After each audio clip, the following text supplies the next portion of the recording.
exercise 6 para. This appeal was made at the instance of the contesting respondent in both the civil appeals, who was really aggrieved of a clause in the prospectus issued by the appellants, which according to her was not valid. Full stop. According to the contesting respondent, she, being a Canadian citizen, is an NRIs, that therefore she was entitled to seek admission to the MBBS course is in the NRI category quota, but yet the definition of NRIs as specified in the prospectus issued by the Chandigarh administration and the Government Medical College, Chandigarh, for the academic year 2012-13 would denude her of such status, and therefore it was liable to be struck down.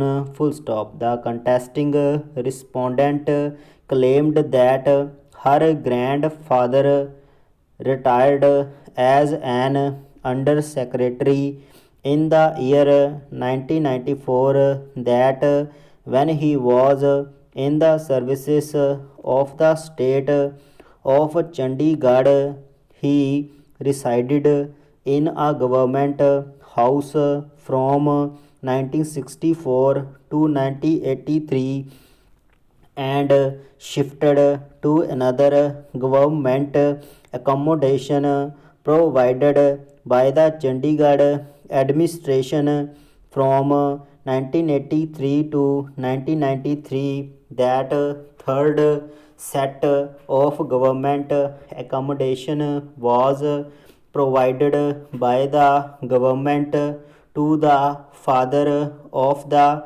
contesting respondent, which was occupied till December 2003, and that thereafter her father started living in the house of her grandfather in Mohali. Full stop.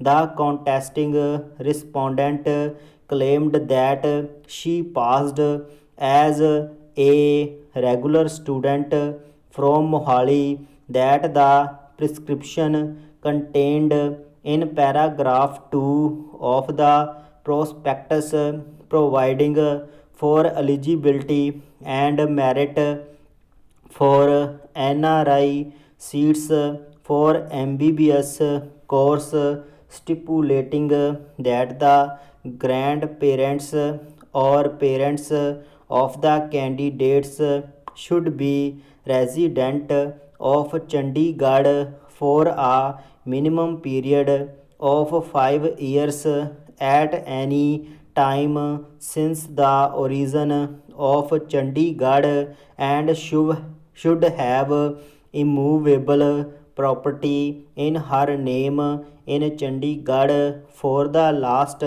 at least 5 years, and a certificate to that effect issued by DC come state officer or municipal corporations of Chandigarh. Full stop. It was on that footing that a challenge came to be made by the contesting respondent in the High Court in CWP number 4023 of 2011. Full stop. The learned single judge by order held that the impugned clause was totally impracticable, illegal, illogical, and declared as such. Full stop. However, the learned single judge went further into the question as to whether the contesting respondent can be granted admission full stop.